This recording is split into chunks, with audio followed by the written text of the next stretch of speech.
আসসালামু আলাইকুম। আমি বাসায় পৌঁছেছি, নিউ ইয়র্ক থেকে এসেছি। আমি কাহিল হয়ে আছি, বাসা গুছাতে গুছাতে বাসাটা জঙ্গল হয়েছিল। যাই হোক, যে কথা বলছিলাম যে অনেক তো ইন্টারভিউ নেওয়া হলো, আর যত কিছুই হলো, আমি যতটুকু, সবাই আমার একই প্রশ্ন জিজ্ঞেস করে যে এতদিন পরে আপনি কেন এটা জানালেন, এতদিন পরে কেন জানালেন। এতদিন পরে এই জন্য জানিয়েছি, এতদিন আমি জানতামই না যে এটা খুন হবে। আমি তো পোস্টমর্টমের রিপোর্টের উপর বিশ্বাস করে বারবার আত্মহত্যা আত্মহত্যা বলছি। আমার তো এটা জানা ছিল না যে বাংলাদেশে এরকম হয় যে পোস্টমর্টমের মধ্যেও কোনো না কোনো ভেজাল বা ডক্টররাও কোনো কিছু করতে পারে। আর আরেকটা কথা বলি, আমার আরো অনেক কিছু বলার আছে যেটাতে জানানো দরকার। আমি কিন্তু ডিবির অফিসে যখন যাই, আমার যখন ডিবিতে যখন আমাকে নিয়ে ডাকে, তখন কিন্তু আমাকে এসে কিন্তু সামিরার বাবা নিয়ে গিয়েছিল ডিবির অফিসে, যেখানে আমি কথা বলতে গিয়েছিলাম। আরেকটা জিনিস বলি যে সামিরার হাজব্যান্ড যেদিন মারা যায়, ইমন যেদিন মারা যায়, সেদিন সেদিন যখন আমি আর আমার ছেলে যখন আর আমার পার্লারের মেয়েরা, আমি কিন্তু একটা কথা খুব ভালো করে শুনিয়ে দিতে চাই, আমি কিন্তু ইমনের কোনো পার্লারের কাজের মানুষ ছিলাম না, বা ইমনের কোনো কিছু কাজ করতাম না। ইমন আমার কাছে, নীলা ভাবি জানে, ইমন আমার কাছে ছেলের মতো ছিল। আমি ওরা আলো আর ছোটবেলায় দেখছি, নীলা ভাবি জানে, বিল্টু, ইমন, ওরা দুজনেই ছোট। আমি বাসায় পৌঁছেছি, তার মধ্যে বলে রাখি। তো প্রথম কথা হলো যে অনেক কিছু চিন্তা করার সুযোগ আমার ছিল, আমি সুযোগ পাই নাই। সুযোগ না পাওয়ার অনেক কারণ ছিল, কারণ আমি আমি কিছু কাজ করছিলাম যেগুলি করা বাংলাদেশের মেয়ে মানুষের জন্য ঠিক না, বা অন্য মানুষের। আমি কিন্তু একটা নর্মাল বাঙালির মতো জীবন কাটাই না, আমি কিন্তু একটু ওয়েস্টার্ন মানুষ, ওয়েস্টার্ন একটু ছেলেদের মতো, মানে একটু অ্যাডভেঞ্চার প্রিয় মানুষ, একটু জীবনটা কাটাতে চাই। বা আমার বাবা বলতেন যে এ আমার মেয়ে না হয়ে ছেলে হলো না কেন, আল্লাহ কেন ওরে মেয়ে করে আমার কাছে পাঠালো। কারণ আমার মধ্যে একটা ছেলের হওয়ার একটা সবসময় একটা মেয়েও ছিল, রান্না বান্না করতে পছন্দ করি, ঘর দুয়ার গুছাতে পছন্দ করি। তারপরেও বলি, সালমান শাহর ঘটনা আমাকে কিন্তু বাঙালি অনেক জানলে বলবে যে হ্যাঁ উনি একটা খারাপ মহিলা, বাঙালির কথা বললে। কিন্তু আমেরিকাতে এটা আমি যা করি এটা খারাপের পর্যায়ে পড়ে না, এক এক দেশে এক এক রকম। তো যে কথা বলছিলাম, যে যখন আমি দৌড়ে যাই ওদের বাসায়, তো লিফটে যখন উঠি, লিফট কিন্তু বন্ধ হয়ে গিয়েছিল। আমি জানি না কেন বন্ধ হয়েছিল। তখনকার সময় আমি লিফটে উঠতে ভয় পেতাম বাংলাদেশে, কারণ আমাদের তো ইলেকট্রিসিটি চলে যেত। তো ওই দিন বন্ধ হয়ে গিয়েছিল। তারপর উপরে যখন উঠে যাই, উপরে দরজা দিয়ে ঢুকার সময়ই সামিরার ইমনের বাসায়, তখন যে ইমনের লাশ ধরাধরি করে কিছু মানুষ নিয়ে যাচ্ছিল, তো আমি আর কিচ্ছু দেখি নাই, আমি শুধু ইমনের মুখটা দেখছিলাম। ওর পুরা মুখটা কালো হয়ে গিয়েছিল, আর না, মুখটা নীল হয়ে গিয়েছিল, আর ঠোঁটটা একদম কালো হয়ে গিয়েছিল। কিন্তু জিব্বা টিব্বা বের হতে আমি কিন্তু দেখিনি, আর খেয়ালও করি নাই এত।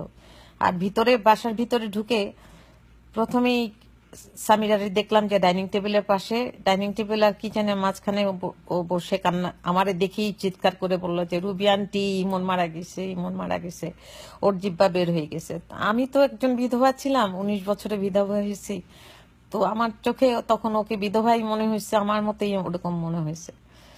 যাই হোক, প্রথম কথা হলো যে আমার ছেলেকে কেন সামিরা একটা জিনিস দিল আমাকে না জানিয়ে, যেটা আমার ওদের বাসার থেকে আমার বাসার ছাদে ফেলা হলো। জিনিসটা যে কি ছিল, কত বড় ছিল, এটা নিয়ে আমার কোনো ধারণা নেই। আর আমার হাজবেন্ডের ব্যাপারে এখনো আমি কিছু জানি না। যা কিছু হয়েছে, ও আমেরিকা আসে 22 তারিখে, 6 তারিখে এই ঘটনা হয়। তো আমি ব্যস্ত ছিলাম ওকে বিদায় দেওয়ার জন্যই বেশিরভাগ, যে ও আমেরিকায় চলে আসবে। তো আমার জীবনের একটা উম, আমি হুমকি কোন রকম ফিল করেছি, জানি না এটা সত্যি কি মিথ্যা, যার জন্য আমি নিউ ইয়র্কে চলে গিয়েছিলাম। আর এইভাবে ফেসবুকে আসছি এই খবরটা জানানোর জন্য যে ইমন যেদিন মারা যায় সেদিন সামিরা আমার ছেলেকে একটা কাপড়ের, কোনো কিছু কাপড়ের মধ্যে বেঁধে কিছু দিয়েছিল, যেটা আমি ছেলের কাছ থেকে শুনেছি। ছেলে বলবে কি না বলবে তা জানি না, কিন্তু সত্যি কথা তো বলতে হবে। কোরআনের একটা বাণী শোনাই যে জেনে শুনে তোমরা সত্যকে গোপন করো না। তো সত্য যতটুকু জানি বলেছি, কেউ বিশ্বাস করলে করুক, না করলে না করুক, আমার কিছু আসে যায় না। আমি যতটুকু জানি, আমি আল্লাহর উপর ভরসা করে অতটুকুই করেছি। আমার সংসারে তো আমার স্বামীর সাথে তো আর কতদিন পরে যে যতদিন পর্যন্ত আমি না জানি যে আমার হাজবেন্ড 100% ইনোসেন্ট, আমার মনে হয় না আমি আর ওর সাথে কোনোদিন সম্পর্কে যেতে পারবো, যদি আমরা এক বাসায় থাকি। আর টিভিতে এসব ইন্টারভিউ দিয়ে অল্প সময়ের জন্য কিছু হয় না। তো যে কথা বলছিলাম, এই জন্যই আমি বলছি যে এটা খুন।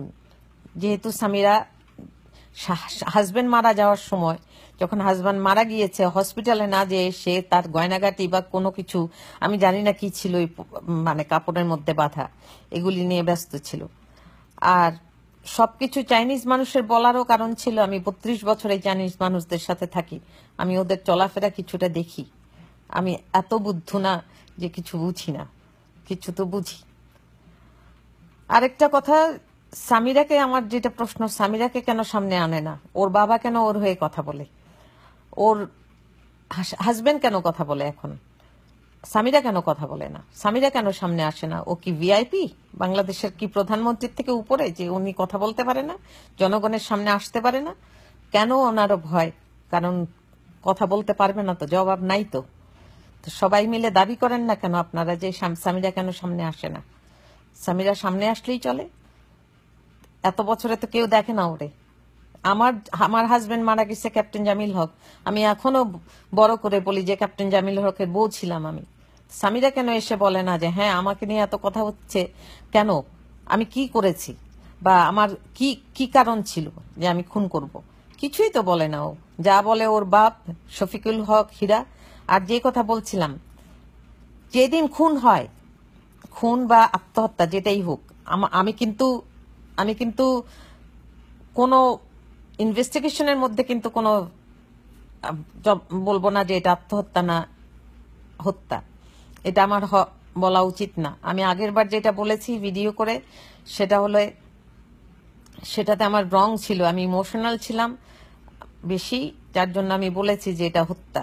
হত্যা কি আত্মহত্যা ওইটা তো ঠিক মতো যদি আবার সামিরাকে যদি নিয়ে বা সামিরার বাবাকে নিয়ে যদি জিজ্ঞেস করা হয় তাহলে ঠিকই বের হবে। আরেকটা কথা বলি, সামিরা 2 ফুপু থাকতো ঢাকা শহরে। সামিরা, এটাও আমার মনে প্রশ্ন ছিল, সামিরার 1 ফুপু থাকতো আমাদের সাংহাই রেস্টুরেন্টের পাশে, ফুপার বাসা, উনি একজন লয়ার ছিলেন, আমার নাম মনে নাই। ওই বাসায় না যে কেন ও প্রতিবেশীর বাসায় সন্ধ্যা পর্যন্ত বা ওর বাবা মা আসা পর্যন্ত কেন রইল? কত প্রশ্ন আছে না। তারপরে আরেকটা কথা বলি, সামিরাকে যখন আমি বললাম যে সামিরা আমাকে ওর বাবার ফোন নাম্বার দিয়ে বলল যে রুবি আন্টি আপনি ওই বাসার থেকে, যেই বাসাতে ও যে বাসার মানুষ ওকে নিয়ে গিয়েছিল, ওই বাসাতে থাকতেই ওর বাবার ফোন নাম্বার দিয়ে আমারে বলেছিল যে ওর বাবারে ফোন করার জন্য।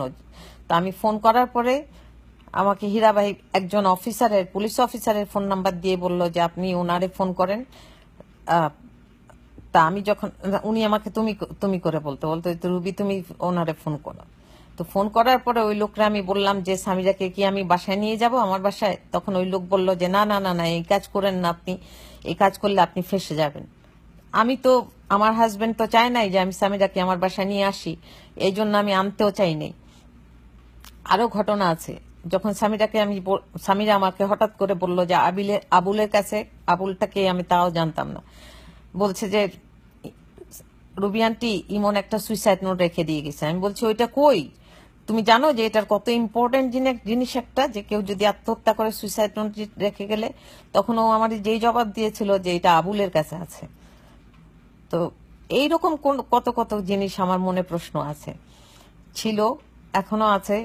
কেমন করে খুন হয়েছে না আত্মহত্যা হয়েছে এ নিয়ে আর কথা বলবো না। তখন ওই দিন মাথা ঠিক ছিল না, একটুখানি ভীত ছিলাম, এই জন্য এরকম করে বলেছি যে এটা হত্যা। আর নীলা ভাবির কথা চিন্তা করেও, তো যে কথা বলছিলাম যে আমার কিছু হলে কিন্তু কোনোদিন কিন্তু ভাববেন না বাইরের মানুষ কিছু করেছে। বাইরের মানুষ যদি করেও থাকে, আর সবসময় ভাববেন যে আমার পরিবারের মানুষটাই আমাকে করেছে। আমি এই বাড়িতে আছি কারণ এই বাড়িটা, এটা আমার বাড়ি, আমি তো হোটেলে হোটেলে কাটাতে পারবো না, এই জন্য ফেরত এসেছি এখানে।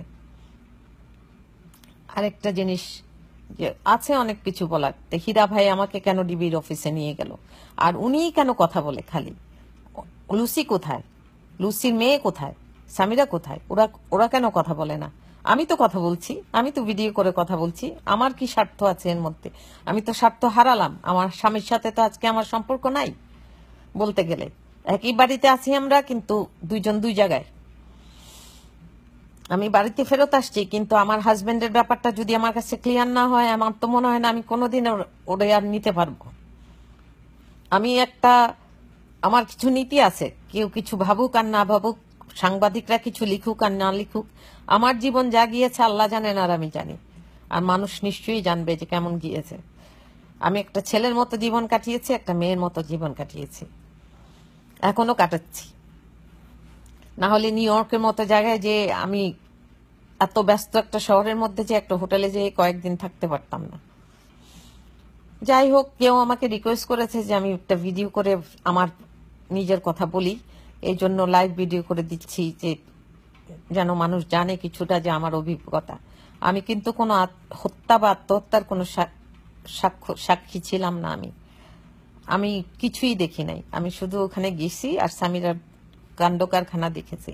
আরেকটা জিনিস বলি আপনাদের, যে সামিরা কিন্তু যা কিছু আমি জানি সবকিছু সামিরার মুখ থেকে শোনা। আমি কিন্তু বাইরের কোনো মানুষের মুখ থেকে কিছু শুনি নাই। সব আমি সামিরার মুখ থেকে শুনেই কিন্তু আত্মহত্যা আত্মহত্যা বলেছি। আরেকটা জিনিস, ইমনের মতো এত এত বড় একজন অভিনেতার পোস্টমর্টমের মধ্যে, ওর ময়না তদন্তের মধ্যে কোনো গরমিল হবে, এটা তো আমার চিন্তা ছিলই না, যে কেন কেন এটা করবে কেউ। আর কথা যদি অনেক কিছু বলার থাকে তো বলবো।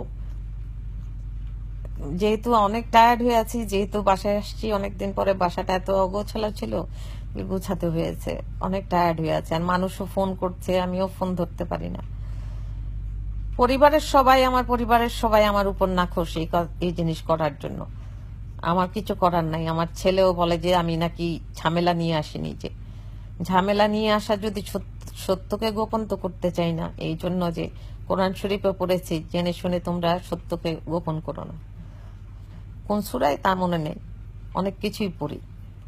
তো বয়স হয়েছে, অনেকে গালিগালাজও দেবে, কিছু কি, আমার তো মাথাও কাজ করে না এখন।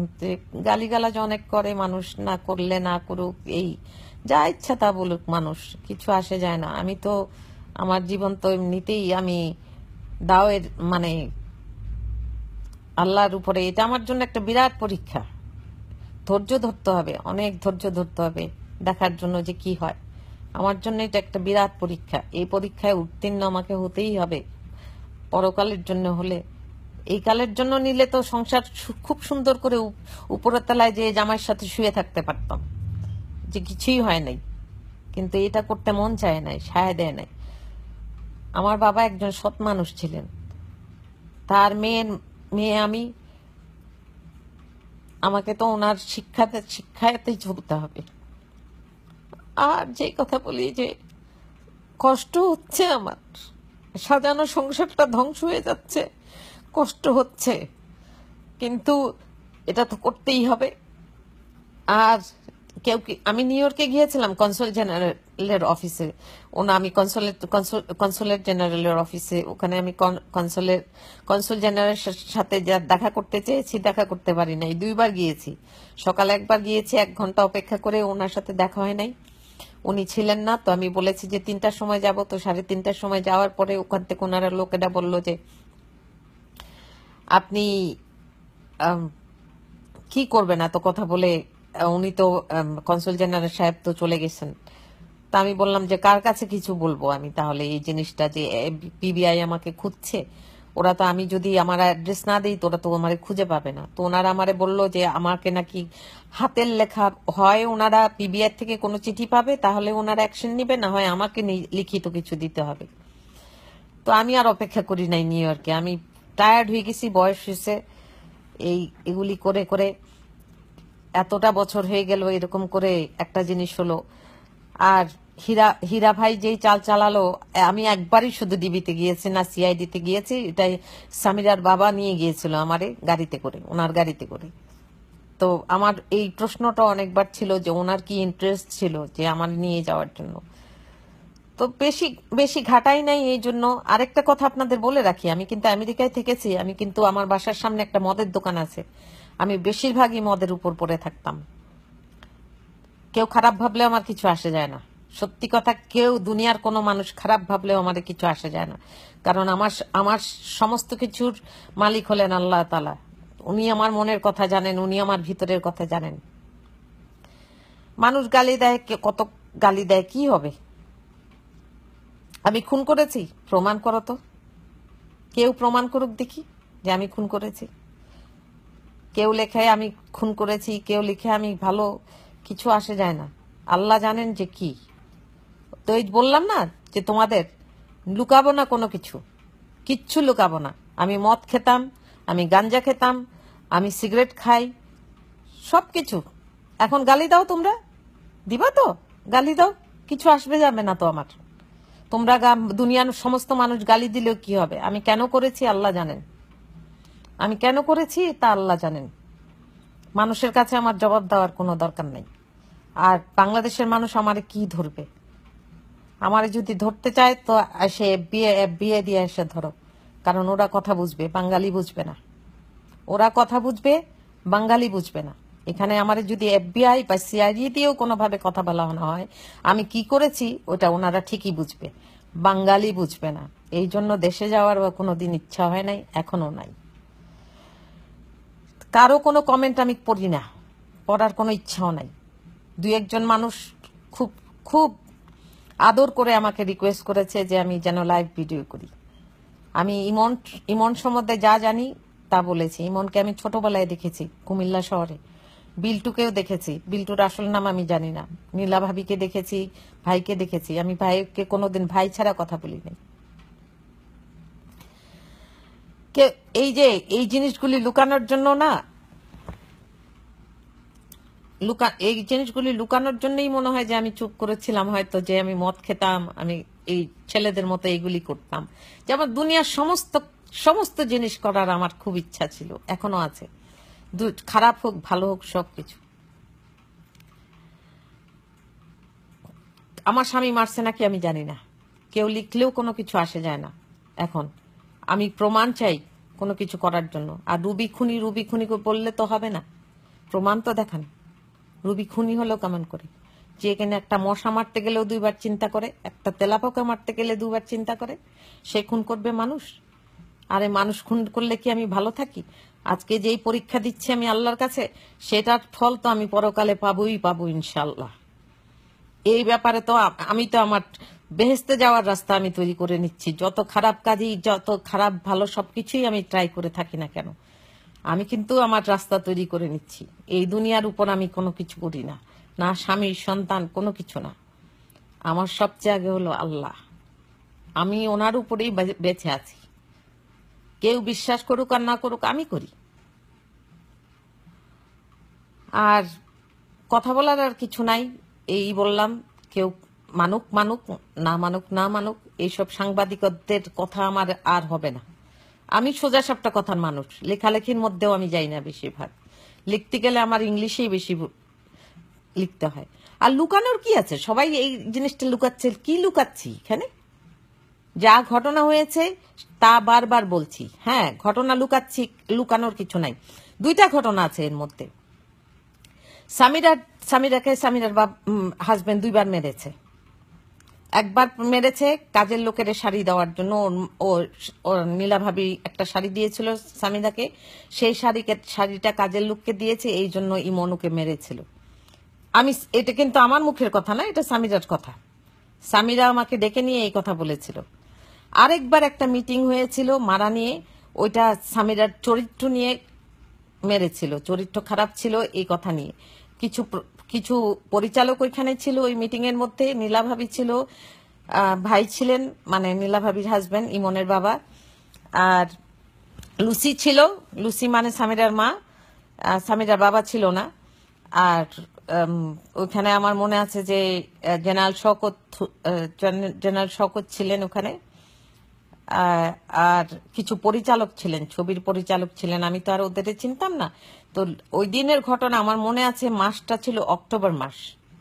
মনে আছে এই জন্য যে আমার ননাস ইন্ডিয়া থেকে বেড়াতে আসার কথা ছিল আমার বাসায়, তো আমি খুব ব্যস্ত ছিলাম যে আমার ননাস বেড়াতে আসবে, আমাদের আত্মীয় স্বজন সবকিছু নিয়ে, সবারই নিয়ে রান্না বান্নাতে মানে বাজার টাজার এগুলিতে ব্যস্ত ছিলাম।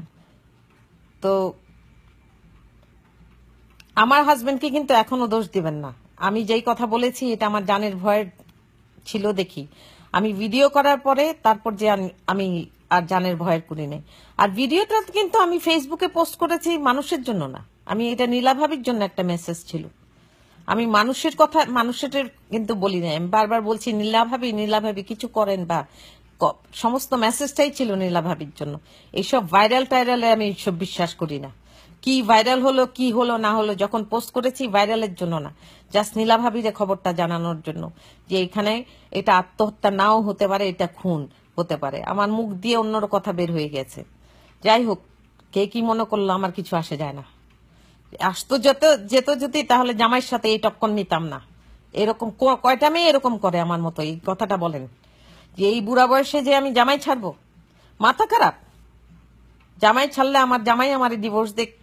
আমি তো আজকে বলেছি ওকে যে কি জন্য একসাথে, যদি ভালোবাসা যদি না থাকে, থাকা কি জন্য একসাথে, সেই এই জিনিসটা অনেক কিছুই কথা হয়েছে, কিন্তু ইমনের মৃত্যু নিয়ে কোনো কথা হয় নাই। সামিরারে নিয়ে কথা হয়েছে, ফোনে মানুষ ফোন করেছে, ও কথা শুনেছে। তো আমার লুকানোর আর কিছু নাই। রুবি সব খারাপ কাজই করেছে, খুন করে নাই। খুন করার সাহস আমার নাই। আর বারবার কে জিজ্ঞেস করে কেন মানুষ যে আমি চুল ছোট করছি, চুল আশ্রাই না আমি। চুল আশ্রাতে আমার পছন্দ না, আমার সময় নাই। আমেরিকাতে সময় নাই, চাকরি করে বাসা গুছিয়ে বাজার করে রান্না বান্না করে কাপড় চোপড় ধুয়ে আমাদের সময় নাই, চুল বাঁধার সময় নাই।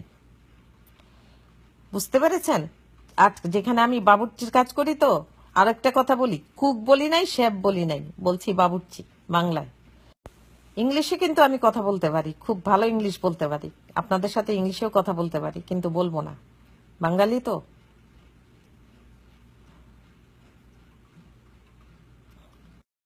এইসব কমেন্ট দেখে কিছু আসে যায় না। কে ফোন করতেছে আমার? এরকম করে জ্বালানো শুরু হয়েছে ফোন করা। হ্যাঁ, বিরক্ত হয়ে গেছে আমি ফোনের যন্ত্রণায়। ফোন নাম্বার দিয়ে তো ভুল করে ফেলছি মনে হয়। যে